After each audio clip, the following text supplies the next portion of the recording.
Jadi khazanah itu banyak. Untuk melawan penyakit itu ketakutan itu bahaya, karena bisa mengganggu imunitas tubuh. Orang harus percaya diri, harus pede, meskipun harus hati-hati tapi harus tetap pede. Dengan demikian imunitas tubuh kita terjaga. Jadi ya sudah seperti itu, semua orang punya cara untuk menjaga diri masing-masing. Kemudian tentang Pak Ahmad Siddiq, saya tahu banyak karena dulu saya masih ingat, ini sekaligus ijazah pada cucu-cucunya. Kalau sama anaknya tidak berani saya. Sama cucu-cucunya. Saya masih ingat Mbah Ahmad Siddiq itu sangat loyal sama yang namanya negara. Kita tahu beliau adalah termasuk orang yang bintang ketika Muktamar Situbondo, ketika NU pertama kali nerima asas tunggal, yaitu Pancasila. Kayak apa ulama-ulama kita, ya mulai Mbah Ahmad Siddiq, Mbah Ali Maksum, Gus Dur, Mbah As'ad, semuanya lah, termasuk Mbah Mun, semuanya loyal sama negara, sehingga NU menerima asas tunggal. Itu saya masih ingat karena Bapak dulu perwakilan dari NU cabang Lasem. Beliau pernah ngundang Mbah Ahmad Siddiq di sini, zaman itu zaman Pak D. Dzufar, ikut ngundang ke sini Bapak saya. Itu saya menangi beliau ngisi pengajian di hallnya buyut saya, Mbah Umar bin Arabi. Jadi saya ini zuriyahnya Mbah Umar bin Arabi, sama dengan keluarganya Ki Hamid Pasuruan. Itu beliau cerita bahwa kemenangan Islam itu tidak harus kita yang menang kangelan. Kadang Allah bikin orang lain yang kangelan, kita yang ikut menang. Jadi dulu kata beliau, banyak ulama ketika kita diserang Jepang, saya masih ingat, saya karena pas itu ikut ke Lasem, karena saya santri sarang, Mbah Mun ngisi di Lasem, saya ikut di Lasem karena saya masih keluarga. Itu ulama-ulama itu mimpi dibacakan ayat ghulibatir rum fi adnal ardi wa hum min ba'di ghalabihim sayaghlibun fi bid'i sinin lillahil amru min qablu wa min ba'du wa yawma idzi yafrahul mu'minun. Itu dulu itu ada pertarungan besar antara kerajaan Romawi dan kerajaan Persia. Kita tahu Romawi itu Nasrani. Saya ulang lagi, Nasrani itu percaya adanya Allah, adanya Tuhan, dan percaya adanya kitab samawi. Sementara musuhnya itu Persia, orang yang tidak bertuhan, tidak berdasar kitab samawi. Ketika Persia mengalahkan Romawi, itu orang Islam ikut susah, karena terus dibully sama orang-orang kafir Mekah. Orang kafir Mekah adalah orang yang tidak punya kitab samawi. Katanya orang kafir Mekah, iku lo balamu, jute duwe kitab, jarene di hubungan mbek langit, nyatane perang keok, paling kon yo podo.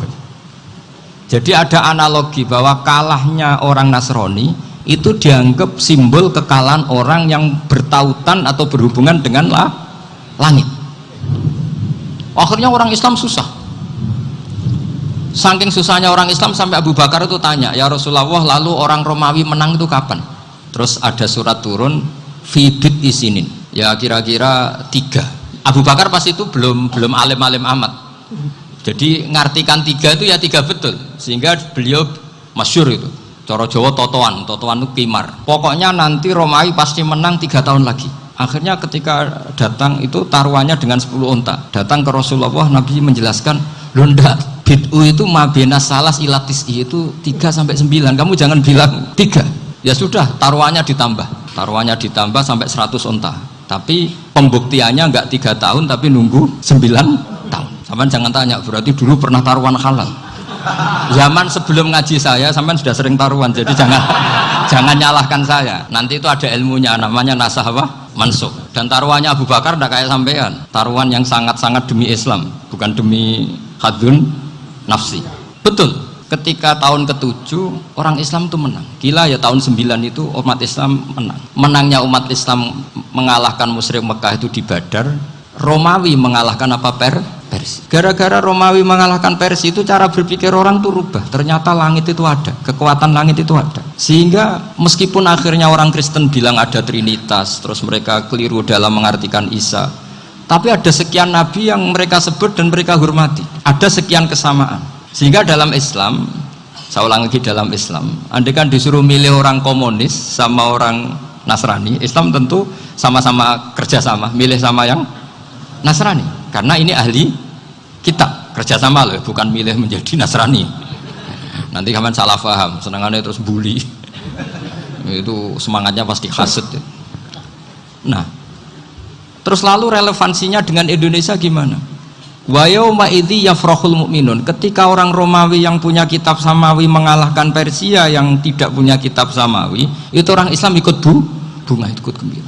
Itu semua kiai banyak yang mimpi seperti itu. Ini cerita Pak Ahmad Siddiq. Saya dengarin ini. Ternyata betul. Jepang itu nggak dikalahkan Indonesia. Jepang, Hiroshima dan Nagasaki dibom oleh apa? Sekutu. Akhirnya Jepang pulang. Pas Jepang pulang, Indonesia merdeka. Itu dulu kiai-kiai sudah nakwil bahwa menangnya Indonesia itu tidak harus mengalahkan penjajah. Pokoknya nanti penjajah ada yang mengalahkan. Jadi orang Islam zaman itu tidak bisa mengalahkan Persia. Yang mengalahkan itu Romawi. Tapi orang Islam ikut gembira. Itu sebenarnya wa yauma idzi yafrahul mu'minun binasrillah. Jadi orang itu cara berpikir Quran itu beda. Sehingga saya ini cerita ke cucu-cucu Mbah Siddiq karena ya nasabnya sama sampai saya karena sama-sama sampai Mbah Sambu. Bedanya keluarga saya lewat Mbah Abdul Azim, kalau yang keluarga sini lewat namanya Mbah Yusuf. Itu saudara sama Mbah Abdul Azim, sama-sama sampai Mbah Sambu. Tapi keinginan saya tentu bukan sekedar silaturahim gagah-gagahan diceluk Gus. Celuk Gus repot. Nak ora alim ra pantes. Nak beling ra pantes. Salam template 1.000 jaluk swarga. Kan kok mentalane 1.000 jaluk. Kamu nginep di hotel 100.000 itu tidak cukup, apalagi untuk bayar apa? Surga. Itu enggak sopan sekali. 1 juta ya nggak bisa itu, 100 juta juga nggak jelas juga. Terus sampai mendingan nggak usah salam template, malah nggak mungkin masuk surga kalau. Jadi dulu yang namanya zuriyah, sampean tenang saja, nasab sampean tidak kalah dengan kita, karena nanti setelah di kuburan itu gus-gus itu nggak penting. Semua kalau tanya bapak kamu siapa, jawabannya siapa? Nabi Ibrahim. Sudah parmin parlan hilang semua, sudah aman pokoknya nanti. Karena kalau nanti ditanya malaikat bapak kamu siapa, jawabnya Nabi siapa? Ibrahim. Makanya saya itu pemuja Allah yang serius. Sampean ya pemuja Allah, tapi kan kadang kurang alim. Saya ini pemuja Allah serius. Saya itu kalau ngaji, ya ngaji biasa belajar, itu sering nangis seneng. Misalnya saya baca tadi, Miftahul Jannah la ilaha illallah, lu kunci kok dikasihkan. Kita ini masuk neraka gak pantas, enggak bawa kuncinya kok masuk. Harusnya kita ini masuk surga, kita kan pegang kunci surga, gak pegang kunci neraka. Maka aneh kalau kamu masuk neraka itu aneh. Coba kita pegang kunci surga apa kunci neraka? Tapi kadang teman saya suka neraka ora ono kuncine. Karena tidak ada pintunya. Terus saya bilang, kamu kok tahu? Memangnya mau ke sana, kata saya. Saya tidak punya rencana tahu neraka. Karena nanti di antara syafaatnya Quran itu orang kalau mau masuk neraka tidak jadi. Ya nggak apa-apa ya, diatur sendiri. Jadi di antara syafaatnya Quran itu orang nggak jadi masuk neraka. Jadi syafaat itu ada 2, dari neraka diangkat ke surga, dan itu bisa lama itu. Tapi kalau syafaatnya Quran itu yang belum masuk neraka supaya nggak jadi masuk neraka. Karena neraka juga punya aturan, dia juga kena aturan fikih.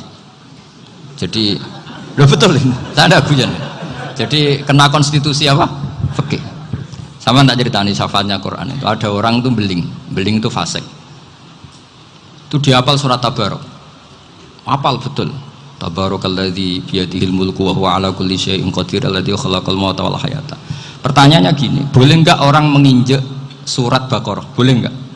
Enggak. Padahal orang hafal Quran itu artinya ayat itu ada di hatinya. Fa inna wa ta'ala la yu'adzibu qalban wa al-Qur'ana.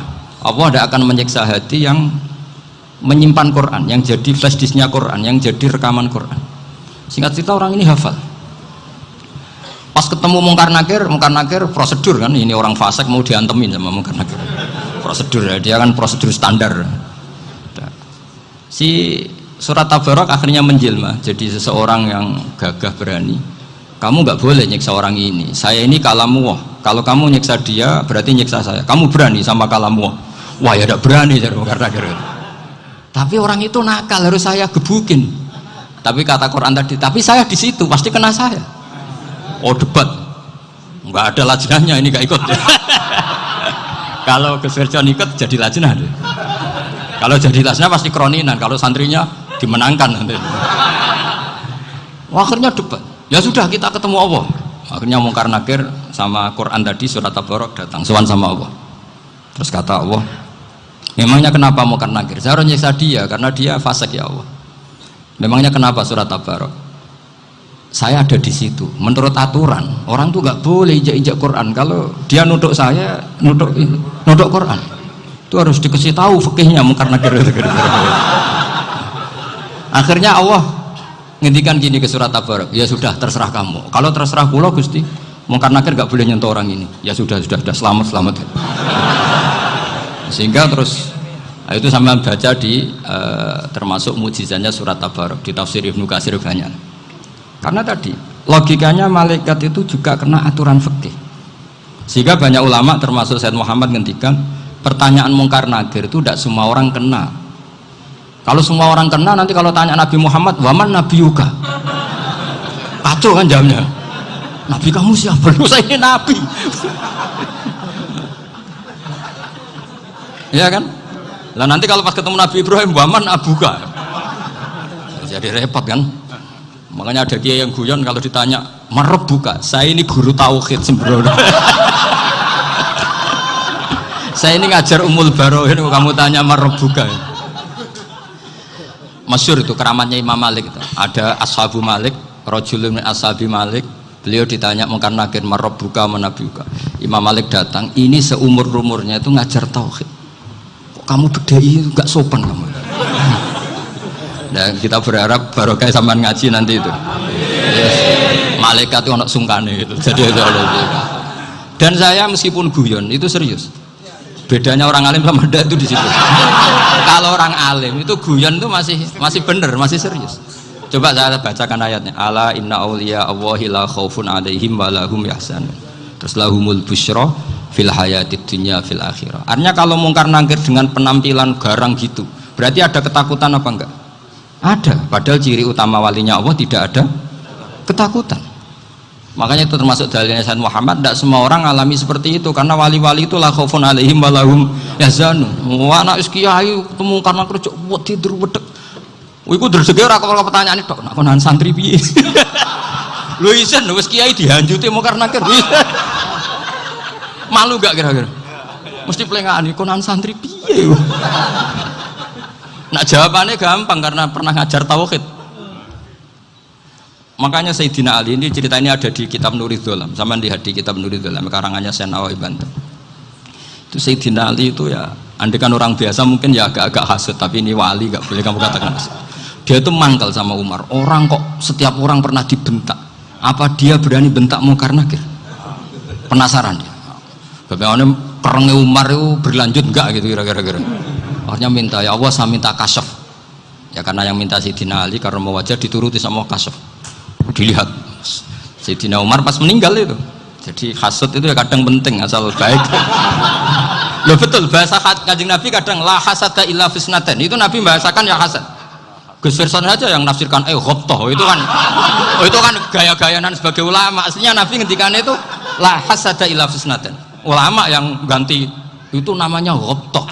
Wong Nabi sendiri nyebut hasad kok kamu tafsiri ghobtoh. Ya hasad ya hasad. Udah enggak usah ditawil-tawil pokoknya gitu. Kalau sama nggak percaya nggak apa-apa. Kok gitu aja kok repot. Karena sama nggak percaya kemungkinannya dua. Satu nggak ngerti. Dua sama-sama alim kan dari awal kalau sama-sama alim kan laisa ali alimin ayuqallida aliman akhor. Kita nggak perlu saling mengikuti, ngapain hasud, biasa aja.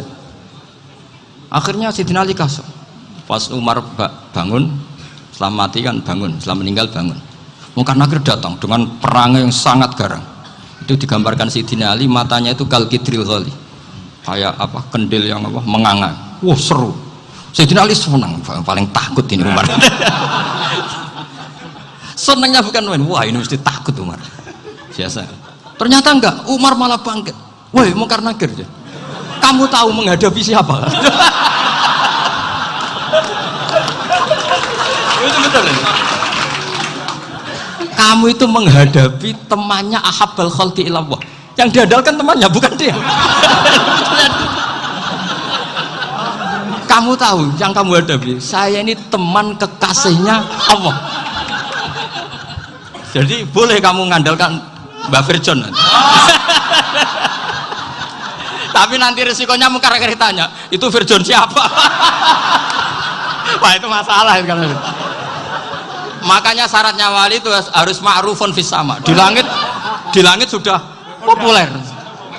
Makanya dulu ada orang yang saking seninya Abdul Qadir ditanya apa saja jamnya Abdul Qadir Al-Jilani, itu aman karena beliau populer. Makanya program kita harus populer dulu di langit. Oh, itu nanti kalau dicatut oleh santri-santri nggak apa-apa. Kalau nggak populer nanti dicatat, itu siapa? Masalah ini.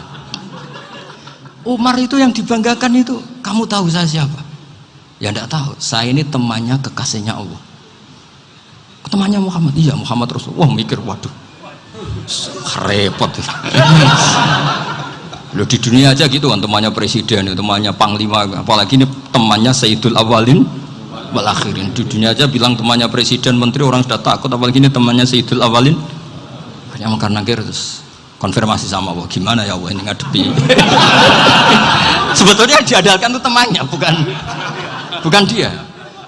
Wah, akhirnya sama Allah dibilang, ya bu, ya sama seorang seperti itu bu yang sopan. Terus semenjak itu Mungkar Nakir itu nggak selalu berpenampilan seperti itu, sangat. Jadi semoga itu konsisten sampai nanti. Jadi kamu kalau ingin nggak takut Mungkar Nakir, jadi wali dulu. Karena syaratnya tadi hanya wali sing la khaufun alaihim walahum yahzanun lahumul busyra fil hayatid dunya fil akhir. Jadi orang itu kalau ngaji itu harus khatam. Jangan semuanya kena pertanyaan. Nanti kalau semuanya kena pertanyaan nanti repot. Kalau Nabi Muhammad ditanya waman Nabi Huga, Nabimu siapa? Lu kan terus jadi aneh. Jadi makanya ngendikan Sayyid Muhammad semua ulama lah, nggak ada am kecuali ditaksis, kecuali sifatnya Allah. Misalnya bikulli syai'in alim, ya benar-benar bikulli syai'in. Tapi kalau am semuanya pasti ada taksis, meskipun dalam muhawarah muhadasah biasa. Misalnya contoh gampang, istri kamu baru seneng kamu, mas nak pengen apa-apa aku lapor aku, gak apa-apa mas, mesti aku seneng sama lapor. Iku dia pengen wayo, langsung jadi apa wae, mesti apa wae, maksudnya kecuali itu. Gitu. Padahal kalau ngomong, mas sampean ingin apa saja tak dukung, sampean bilang, pengen iku wayo. Kira-kira disetujui apa enggak? Sama seperti kita kalau punya teman akrab, wah senang omahku gak apa-apa, anggap ya omahmu dewe, terus mlebu-mlebu kamar.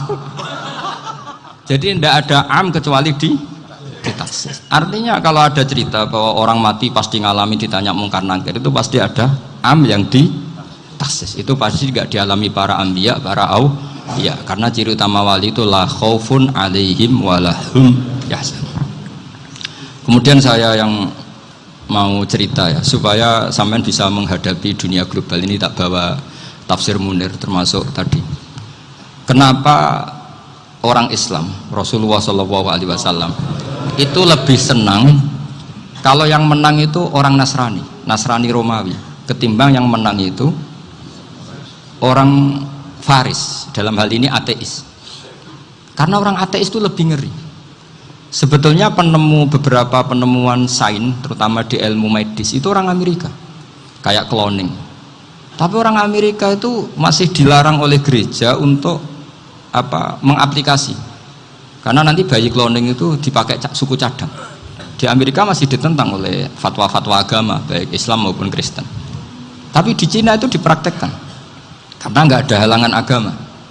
Di Cina itu biasa ada kondom diolah lagi jadi alat-alat aksesoris. Di Amerika tidak ada, karena masih ada agama, masih ada larangan. Sehingga orang Islam itu lebih takut kalau yang menang itu Persia, karena terus cara berpikir ternyata Tuhan itu tidak ada, langit nggak ada perannya. Jadi ketika yang menang Nasrani masih berpikir itu pertolongan Tuhan, meskipun mungkin cara mengatakan Tuhan beda dengan kita. Tapi ada satu kesamaan bahwa kekuatan samawi itu ada. Jadi disebut ghulibatir rum fi adnal ardi wa hum min ba'di ghalabihim saghlibun. Di sini diterangkan oleh Syekh Nawawi supaya kamu tidak salah paham. Sebetulnya saya kamu katakan misalnya wah itu paham liberalisme, sebenarnya saya tidak tersiksa, cuma takut yang mengatakan seperti itu cek goblokir atau ngaji gitu, itu aja masalah saya.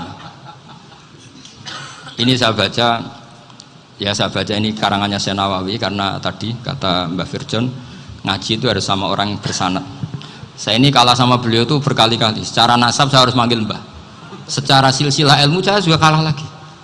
Saya sering disewani sama cucu-cucu Syekhona Khalil.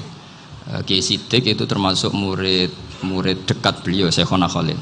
Kalau itu berarti kan Gus Firjon, Ahmad, terus Mbah Siddiq. Mbah Siddiq ngaji Syekhona Khalil.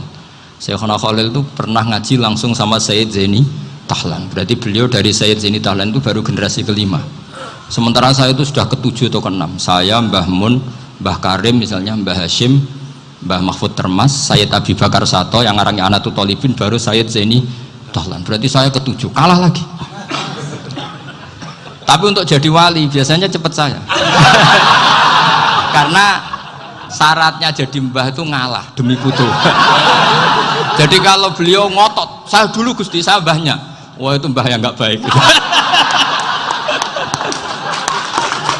Pasti jatahnya dikasihkan apa? Cucunya dulu. Makanya Abdul Muthalib itu orang yang dapat wangsit, tapi yang jadi nabi itu cucunya. Jadi dalil saya banyak. Sebenarnya Abdul Muthalib itu sudah sering dapat wangsit, karena saya bahasakan wahyu, nabi yang protes, enggak nabi kok dapat wahyu. Tapi sebetulnya Abdul Muthalib itu masyhur, kalimat-kalimatnya menunjukkan bahwa beliau itu sudah dapat wahyu kalau nanti cucunya itu jadi apa? Nabi. Makanya senangnya bukan main Abdul Muthalib sama Rasulullah. Putu seneng mbah, seneng putu. Jadi mungkin, jadi sampean nggak usah protes loh. Yang jadi wali kok cucunya. Dulu betul. Dulu Mbah Hamid Pasuruan itu kalau Mbah Ahmad Siddiq ke sana, Mbah Hamid Pasuruan kalau manggil Mbah Ahmad Siddiq itu paman. Tapi pamannya minta ijazah ke ponaan. Apa ya gara-gara itu memang. Kalau itu masih berlaku apa? Ngalah tadi. Kayaknya masih apa? Hawane masih. Hawane masih. Karena melihat tren-tren langit masih gitu kayaknya masih. Masih itu. Ya, tapi banyak tetap dapat jatah, tenang saja nanti. Tapi memang sebaiknya mbah itu legowo. Rasulullah Muhammad SAW itu terkenal min dzurriyyati Ibrahim. Tapi kata Rasulullah, ana dakwatu Ibrahim wa bisyaratu Isa. Aku nganti ngene iki barokah dongane Nabi siapa? Ibrahim. Jadi dongane Nabi Ibrahim ya tiba teng putu. Jadi banyak bukti bahwa jatuhnya ke putu gitu. Tadi saya di kamar sama beliau berduaan. Nih Mbah sing dadi wali di sini, aku webang. Cocokan tadi. Nah, kenapa saya akhir-akhir ini gulirkan daftar wali? Kenapa? Saya ini resah ya, orang sudah ingin dicintai pejabat, dicintai tetangga, dicintai teman. Tapi kadang-kadang orang lupa lagi dicintai Allah. Makanya saya meskipun guyon, tapi ini amdan, bukan sahwan. Supaya orang punya cita-cita lagi jadi wali, ingin dicintai Allah. Kita ini terlalu lama ingin dicintai makhluk, Mbok ya naik kelas sedikit lah. Ingin dicintai Allah Subhanahu wa Ta'ala. Meskipun saya guyon, tapi tadi guyon saya tuh lebih serius ketimbang serius Anda. Karena tak pikir. Saya tuh kalau pergi itu seneng ngebis, bukan karena saya tidak punya mobil, tapi saya sering mau butuh itu supaya nggak diganggu. Karena saya tuh harus punya waktu sendiri. Kalau bis kan ketemu orang nggak kenal, tapi sekarang ya agak susah, banyak yang kenal. Dan susahnya lagi nggak minta ijazah, minta foto. Repot tuh. Mau dibenci itu umatnya Rasulullah Shallallahu Alaihi Wasallam. Mau disetujui itu sanatnya mana? Kalau ketemu orang alim minta apa? Foto. Itu nggak ada sanatnya. Nggak tahu saya itu mazhab dari mana itu. Ya mazhab milenial yang jelas itu kan. Ini tak baca ya biar dapat, karena ini kenangan saya sama Mbah Ahmad Siddiq. Saya masih ingat betul beliau ngisi kholnya Mbah Abdullah bin Umar, berarti abahnya Mbah Hamid. Karena mbah saya itu Fatimah binti Khalid bin Umar, kalau Mbah Hamid itu Hamid bin Abdullah bin Umar. Itu saya masih ingat betul zaman itu Mbah Hamid siap khol di Lasem itu rawuh, dan saya derek mbah saya karena masih misanan datang ke Lasem. Itu beliau pas itu ngisi sama Mbah Mun. Mbah Mun masih muda, Ki Ahmad Siddiq sepuh senior. Itu beliau cerita bahwa dulu ketika Indonesia dijajah Jepang itu para kiai mimpi dibacakan ayat Ghulibatir Rum fi adnal ardi wa hum min ba'di ghalabihim. Terus ada kiai yang tanya, takwilannya gimana? Ya nanti Jepang pulang bukan karena kita yang mengalahkan, tapi Jepang ada yang mengalahkan sendiri, meskipun tidak kita. Kayak dulu Faris tidak dikalahkan Islam, tapi dikalahkan Romawi, tapi yang senang umat Islam. Wa yauma idzi yafrahul mu'min. Itu luar biasa ulama-ulama kita. Delalah kejadiannya Indonesia seperti itu. Yaitu kita tidak mengalahkan Jepang, tapi Jepang pulang sendiri karena dikalahkan apa? Sekutu. Ya ini saya baca. Ini tidak usah dicek bacanya benar apa enggak, sudah aman apa? Aman. Karena kalau saya salah itu ya sengaja. Artinya ya sengaja saja. Ya biasa maksudnya. Saya kemarin ngisi di Pondok Peloso, di Pondok Al Munawir Jogja. Salah itu ada dua. Ada salah memang benar-benar salah. Itu enggak apa-apa, bisa dimakfu. Karena mesti sangke wong goblok salah yang terus itu. Ada salah bawaan ilmu, itu repot tuh dadaninnya. Karena misalnya kita yang biasa belajar qiraah sabah wayah sibuhu, mesti diulang lagi wayah sabuhu. Karena qiraahnya Imam Asim itu hasibah yah sabu bi fathis sin. Sementara kita kalau ngaji kitab kulino yahsib. Sehingga kita yang biasa belajar sabah itu kalau baca kitab itu kayak orang bingung. Kadang-kadang yang ngaji juga bingung. Gus Pak mau di bulan pilih ini. Ya tepat-tepatan. Ada yang mengatakan Gus Pak bingung, ada yang mengatakan Gus Pak alim alama. Ya tepat-tepatan nasib tadi. Karena memang ya sabah memang seperti itu. Misalnya kufuan itu Imam Asim baca kufuan. Tapi beliau punya murid namanya Syu'bah. Itu kalau baca kuf'an. Makanya kita itu, ini kan khataman Quran ya. Jadi saya menyinggung sedikit tentang qiraah sabah. Tadi beliau juga sudah tak kasih kitab saya Hifdzuna Liyadal Mushaf. Sama tak ajari latihan sabah, memang angel ya. Makanya yang nggak bisa itu wong pinter. Sudah tahu angel ya nggak usah diteruskan kan. Orang menghindari barang angel itu pinter apa goblok? Pinter. Berarti wong goblok pinter. Saya tuh makanya sama orang goblok tuh respect. Jadi orang alim tuh angel apa gampang? Angel. Menghindari barang angel pinter apa goblok? Loh, orang menghindari barang angel pinter apa goblok? Pinter. Berarti wong goblok pinter. Jadi saya sama orang-orang goblok itu respect. Sudah tahu jadi orang alim angel ya barang angel ya harus dihindari. Makanya saya ini insya Allah umatnya Nabi yang termasuk yang terbaik. Amin. Karena mencintai umatnya Nabi termasuk yang goblok. Wah, itu tidak gampang itu. Karena tadi sudah tahu ya. Seperti itu loh orang naik panjat pinang itu yang naik karena ingin hadiah. Yang nonton sudah tahu, wah licin kok dinaikin mau keplodok ya. Tapi orang sepakat yang nonton juga pinter karena sudah tahu ribet kok. Tukun yang pasar kena lah apa mana. Sama juga gitu. Ngalim tafsir angel, ngalim fikih angel. Ada karek ngaji ngerekam kan gampang. Itu pinter apa goblok? Pinter. Iya. Makanya kula niku mbok burohno ngono tok. Saya tadi dinasihati Mbak Firjon, muga-muga hati saya selamat. Saya itu meskipun kata orang banyak, muhibbin saya banyak, tapi saya insya Allah tidak riya. Saya itu pakai kitab namanya Tasbitul Fuad, itu karangannya Said Abdul Al-Haddad. Ketika beliau punya muhibbin banyak ditanya, bagaimana ya Habib Anda menjaga hati Anda? Jamnya Said Abdul Al-Haddad itu nih, innama azzamu Allah. Mereka itu sebenarnya menghormati Allah, cuma butuh sarana, dan itu saya. Jadi saya tahu sampean semua itu mencintai Quran, mencintai sunnah Rasul, mencintai hadis-hadis Rasul. Cuma sampean kan karena nggak paham, terus manfaatkan saya. Jadi sebenarnya saya ini korban. Korban. Jadi saya mau riak gimana? Korban kok mau. Bangganya di mana tuh? Coba sampean misalnya ngaji tafsir, belajar sendiri kan susah. Terkibnya susah, maknanya susah. Bahkan beli kitabnya kadang nggak kuat. Loh, untuk jadi alim tafsir itu kan harus beli kitab. Loh, saya sering belajar kitab itu jutaan. Tafsir Tobari, saya pernah beli kitab Fakhrur Razi itu berapa coba? 27 jilid karangannya Fakhrur, belum karangannya ulama modern Imam Sya'rawi. Itu berapa jilid? Itu jutaan. Saya kemarin juga dihadiahi kitab Pak Quraish Shihab namanya Faidul Bari fi Syarhil Bukhari. Pak Quraish Shihab yang terkenal. Dia sering diskusi sama saya ngasih hadiah beliau ngasih hadiah saya. Wah, itu harganya nggak kuat. Dadak kuat kadang di Indonesia nggak ada coba. Dan sama orang hebat menghindari kesulitan itu. Nah, kesulitan itu, sebab ngaji ikut, kalau nggak paham dirukok rekamannya sudah gitu. Pinter mana sampean sama saya? Pinter sampean kan?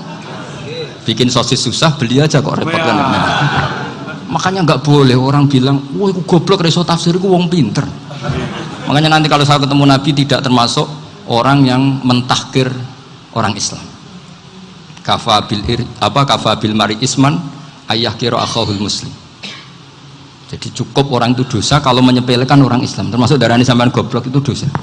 Caranya nggak darani goblok ya tadi di logika tadi.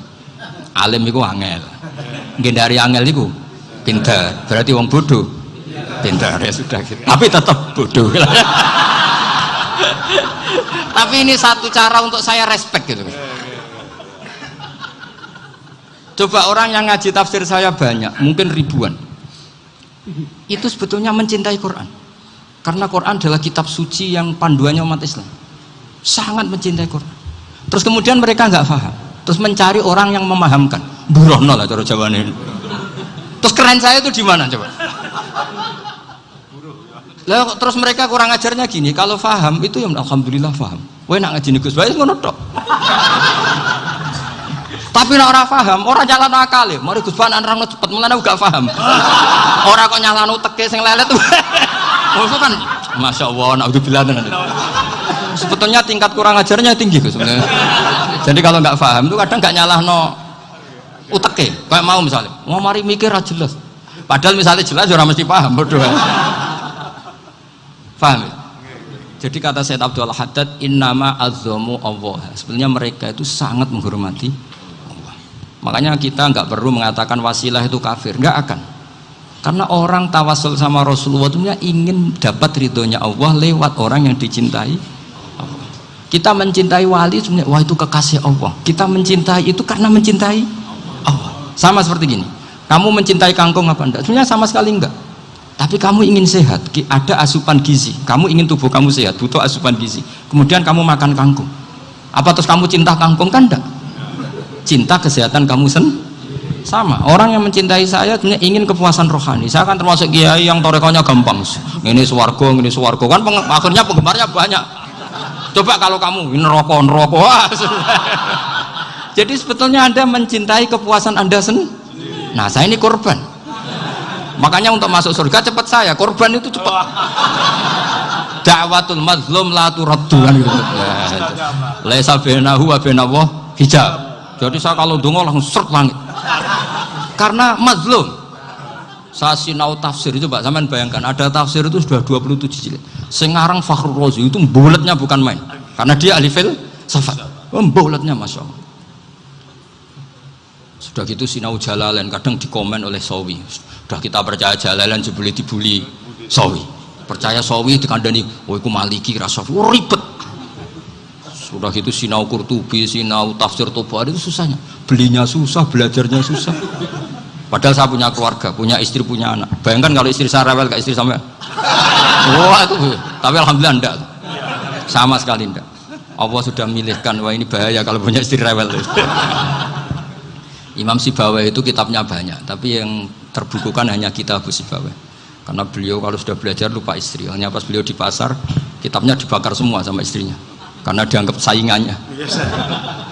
Ternyata yang dicerai tidak kitabnya, malah istrinya. Itu Imam siapa? Sibawai. Tapi alhamdulillah kitab saya nggak terbakar, aman. Saya teruskan ya. Jadi untuk menjaga riya dilatih innama azzamu Allah. Sebenarnya mereka itu menghormati Allah. Sehingga wasail-wasail itu sebenarnya nggak pernah jadi subjek pelaku utama, tetap Allah. Sebab itu kata Sayyid Muhammad, kamu kok mengatakan wasilah itu kafir itu gimana? Ketika innallaha qad ba'atsa lakum taluta malika. Talut itu ya manusia. PD-nya itu apa? Inna ayata mulkihi ayyatiyakumut tabut fihi sakinatum min rabbikum wa baqiyatum mimma taraka ahlu Musa wa ahlu Haruna tahmiluhul malaikah. Jadi beliau PD itu kalau bawa sunduk semacam peti sakti, sing di situ ada baqiyatum mimma taraka ahlu Musa wa ahlu Haruna tahmiluhul malaikah. Ya kayak semacam jimat. Tapi saya bukan mensyariatkan jimat enggak, karena nanti banyak penjual yang pembohong juga gitu loh. Cuma cerita, kamu tidak usah mengatakan kafir. Dulu Talut PD-nya kalau bawa sunduk semacam peti kesaktian yang di situ ada baqiyatum mimma taraka ahlu Musa wa ahlu Haruna tahmiluhul malaikat. Sehingga Khalid bin Walid meskipun beliau sahabat dan menyaksikan wajah Rasulullah SAW, itu bawa sya'aratun min sya'aratihi Rasulullah SAW, bawa rambutnya Nabi. Perang kemana-mana itu diletakkan di pecinya. Nanti sama tanya lagi, masa pakai peci Khalid bin Walid itu? Wah panjang, sampai itu repot. Sampai tak warai ngaji usul fikih itu kalau ngaji itu ada istilah tangkihul manat. Ini mesti ini wilayah yang kita bisa berdebat sama Mbah Firjon. Dulu itu musuh saya karena saya makili Anwar, beliau makili Peloso. Tapi tahu-tahu kalah tua terus saya mengundurkan diri. Di fikih itu ada istilah, ada tangkihul manat, ada tahqiqul manat, ada tangkihul manat. Tangkih itu kira-kira gini, lafadz hadis itu dibuang sekian untuk tahu bahwa itu madarul hukmi. Misalnya gini, tak beri contoh paling gampang. Sama harus paham, kalau nggak paham nggak pinter-pinter. Ja'a a'rabiyun ila Rasulillah sallallahu alaihi wasallam. Ya karena ini menghormati Mbah Ahmad Siddiq, saya orang alim, jadi ngaji ini tetap ada suasana alim. Ya harus ada suasana alim, nggak perlu jadi orang alim tadi susah. Sudah ngindari susah itu pintar, sudah itu aja. Jadi orang alim susah, ngindari barang susah pintar, berarti orang tidak alim pintar. Nah, meskipun tetap sudah itu pegangi sampai mati nanti. Loh, jadi orang alim itu repot. Itu kata Imam Ghazali, kalau orang alim kalau mau masuk surga itu sama Allah nggak boleh. Kif, kamu nggak boleh langsung masuk surga. Coba cari umat kamu, syafaati dulu. Nah, saya takut nyari sampean nggak bisa kembali. Saya tidak punya rencana itu. Pokoknya mau masuk masalah. Boleh sampean aduan balik raroh dewe, wah repot nanti saya. Berat jadi orang alim itu berat. Ya saya teruskan ya. Ada tangkihul manat. Ja'a a'rabiyun ila Rasulillah sallallahu alaihi wasallam. Faqala ahlaktu wa ma ahlakaka qal waqatu imraati fi nahari Ramadan. Ya saya ini rusak ya Rasulullah. Kenapa? Karena saya menjima istri saya fi nahari Ramadan. Terus kata Nabi, kamu harus bayar kafarah. Napa Nabi kafarah? Puasa 2 bulan. Wong baru 1 hari aja terjadi gitu kok disuruh puasa 2 bulan. Ya tidak kuat ya Rasulullah. Baru berapa hari saya puasa aja kecelakaan seperti itu, apalagi kalau sampai 2 bulan. Enggak ya Rasulullah. Ya sudah kalau gitu kamu pertama ngasih makan apa? Itku rokobah kan, pertama merdekakan budak. Tapi kan sekarang nggak ada budak, makanya terus sekarang langsung puasa. Wah ini nggak bisa semua. Ya sudah ngasih makan orang 60. Kasihkan siapa ya Rasul? Ya orang fakir. Saya ini paling fakir di kampung saya ini orang paling fakir. Jadi mulai dulu orang fakir itu hubungan suami istri itu paling lancar mulai dulu. Makanya orang fakir itu anaknya banyak karena hiburannya hanya itu. Wong Ramadan aja. Coba mau ke ATM nggak punya uang, mau antri di bank nggak punya, mau apa coba? Itu mulai dulu. Ini sanatnya mutasil. Wah, akhirnya sudah sanksinya kan tadi ya itqu raqabah atau puasa 2 bulan berturut-turut atau ngasih makan 60 orang miskin. Lalu kata ahli usul fikih, kata a'rabi dibuang, nggak menjadi catatan hukum. Orang kota pun kalau melakukan itu juga kena sanksi yang sama. Imro'atau juga dibuang. Andai kan itu dilakukan untuk amatnya juga ketentuannya sama. Nah sekarang perdebatan antara Imam Syafi'i dan Imam Malik begini. Sekarang pertanyaan gini, jima istri itu hukumnya boleh apa haram? Boleh kan? Lalu kalau ada orang tanpa udzur kemudian makan siang-siang, cara Imam Malik hukumnya sama, harus kena sanksi yang sama. Karena sama-sama hadku hurmati Ramadan bighairi uzrin syar'iyyin.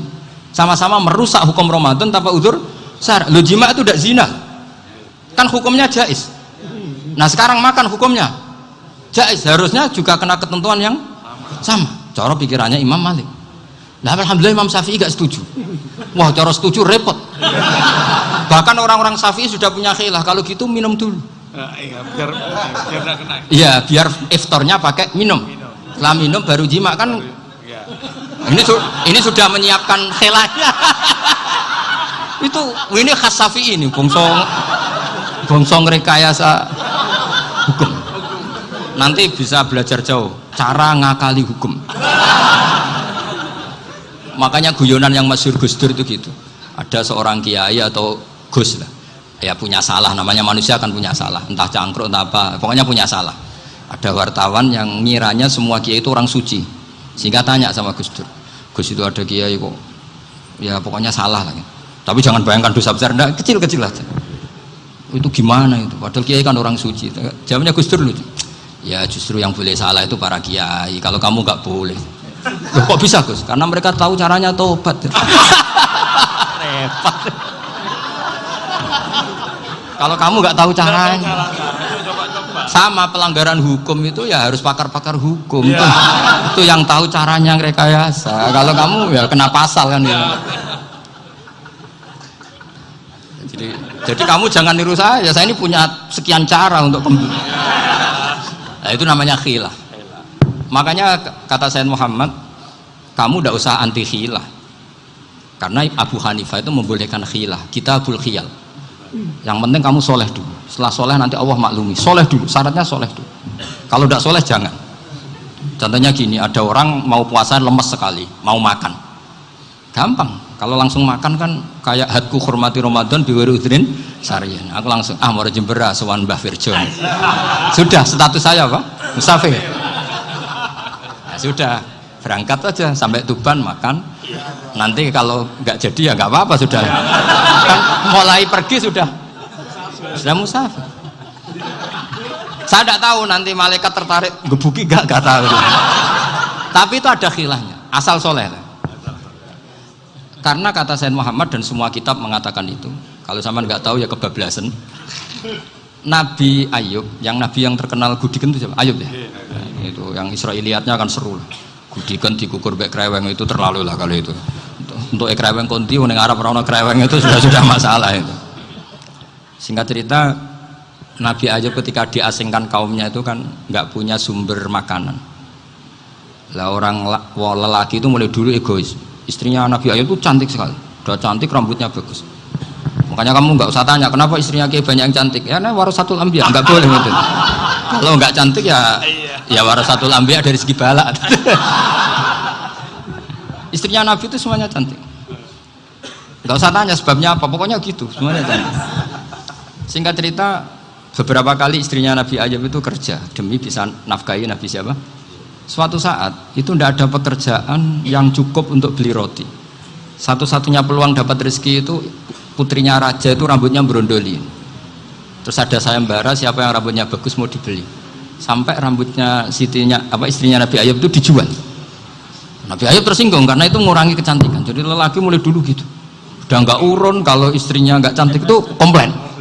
Itu khasnya lelaki. Jadi kalau kamu gitu ada sanadnya juga, tenang saja ya. Komplain ya pegawaian itu. Saking mangkelnya Nabi Ayub terus ngendikan la adriban naki mi'ata sautin. Kamu akan saya pukuli dengan mi'ata sautin atau dengan 100 cambuan. Atau mi'ata dikhtin atau mi'ata apalah sesuai konteks zaman itu. Engko namuni pecut tuku konti kok ribet lagi. Singkat cerita akhirnya ketahuan bahwa istrinya menjual itu demi Nabi Ayub. Allah nggak ridho kalau kekasihnya yaitu istrinya Nabi Ayub wis perjuangan kayak gitu malah kena hukuman. Tapi Allah juga nggak ingin kekasihnya yang bernama Ayub melanggar sumpah. Padahal beliau sudah sumpah, wallahi demi Allah nanti tak pukul dengan 100 kali. 100 kali dengan lidi lah misalnya, contoh yang gampang tuh lidi. Akhirnya sama Allah dikasih satu solusi. Wa khud biyadika dikhtan fadrib bihi wala tahnas. Ya sudah, lidi itu ikat jumlahnya 100. Terus pukul sekali saja. Anggap saja sudah 100. Iku pangeran sing wari ngakali ngono iku pangeran. Tapi syaratnya soleh. Syaratnya soleh. Jadi kalau kamu anti khilaf berarti anti ajarannya Allah di ayat itu. Wa khud biyadika dikhtan fadrib bihi wala tahnas. Itu dulu ada, ini cerita di Ithaf. Ini cerita terakhir. Ini sudah, sama jangan nama sudah. Terus pengumuman tadi yang nggak pernah sepuh ngutang saya itu haram tadi. Karena tadi saya punya kewajiban di rumah yang bisa menggugurkan ya kewajiban yang lebih besar. Lebih besar itu ya tadi bisa pernah guru, pernah sepuh. Yang jelas nggak umur. Umur sampean menang kabeh tuh. Tua-tua serepot itu. Ada raja itu ganteng kaya, senengannya nikah perawan cantik. Oh, itu semua kampung mesti kenal. Mungkin digilir atau gimana pokoknya. Suatu saat ada pemuda suka sama perempuan yang di kampungnya, cantik sekali. Kemudian pemuda ini ternyata pekerja di kerajaan itu. Tiap hari ditanya, wah itu yang di kampung yang cantik siapa? Mau saya nikahin gini. Wah bahaya ini, saingannya raja. Jadi yang dibidik pemuda tadi itu saingannya. Si raja ini orang yang namanya raja kan gengsinya tinggi. Kaifatang kihuha wa qad ra'aitu qad qabbalaha rajulun. Kok mbok nikah piye? Saya tuh pernah melihat dicium lelaki. Wah, gak mau. Gak gelem wis kadung ditambung lan wa qad qabbalaha rajulun. Saya pernah melihat sendiri qabbalaha rajulun, dicium oleh lelaki. Wah, sudah gak minat raja langsung gak keren. Suatu saat pemuda tadi nikahi perempuan itu. Rajanya marah-marah, kamu lelaki gak punya harga diri gini. Gak punya selera, gak punya harga diri, sudah pernah dicium orang kok tetap dinikah. Terus bilang ke raja, ta'rif manir rajul, lelaki itu siapa? Abuha. Kamu tahu lelaki itu siapa? Sopo? Abuha. Bapaknya. Saya kan hanya bilang rajulun. Pernah dicium lelaki. Lah pikirannya raja lelaki wis kowe-kowe ngene iki. Tapi butuhe canom mau raja ben gak sida itu aja tuh. Baru kayak digulirkan gitu waqat qabbalah rajulun. Wah enggak mau. Setelah itu suatu saat pegawainya tadi nikahi perempuan. Kamu enggak punya harga diri gini. Kamu tahu mandir rajul apa abuha. Wah nak ngono aku gak apa-apa. Lah monggo sakniki wis bojo kula. Ora trimo wis diambung wis macam-macam. Lah itu namanya khilah. Apa? Khilah. Kalau di Balawa disebut tauriyah atau apalah. Tapi saya tidak ngajari sampean seperti itu. Sudah pinter sebelum saya ajarin. Bongso ngakali kan sudah pinter. Ya ini terakhir tak baca Arabnya saja nanti. Bismillahirrahmanirrahim. Biar dapat barokahnya Syekh Nawawi juga barokahnya guru-guru. Bismillahirrahmanirrahim. Wasababu nuzuli hadil ayati annahu kana baina farisa war rumi qitalun wa kanal musyrikuna yawadduna antaghliba farisu ar-ruma li anna farisa kanu majusiyan ummiyin wal muslimuna yawadduna ghalabatar rum ala faris liqaunihim ahla kitabin. Jadi zaman dulu orang Islam lebih senang kalau yang menang itu orang Nasrani. Kalau bandingannya ateis. Karena bagaimanapun percaya kekuatan langit. Sementara orang ateis sama sekali tidak percaya kekuatan. Apapun bedanya kita dengan Nasrani itu ada kesamaan, yaitu percaya adanya kekuatan langit. Sehingga ketika orang Romawi kalah itu orang Islam ikut susah. Paham ya? Makanya ini tak baca biar sampean enggak macam-macam pikirannya. Fab'atha Kisra saat terusnya, ya pokoknya seperti itu. Akhirnya Rasulullah SAW berdoa lebih seneng yang menang itu Rom karena ahli kitab. Artinya apa? Kemenangan ahli kitab adalah kemenangan makhluk atau hamba Allah yang mentautkan kekuatan kita di bumi dengan kekuatan langit. Makanya saya berharap selain kita ikhtiar medis, kita harus memperbanyak istighfar. Bagaimanapun semua itu dari Allah Subhanahu wa Ta'ala. Kita menghormati negara dengan ikhtiarnya, tapi saya mohon sekali kita juga istighfar, karena semua itu juga ditentukan oleh Allah, oleh langit.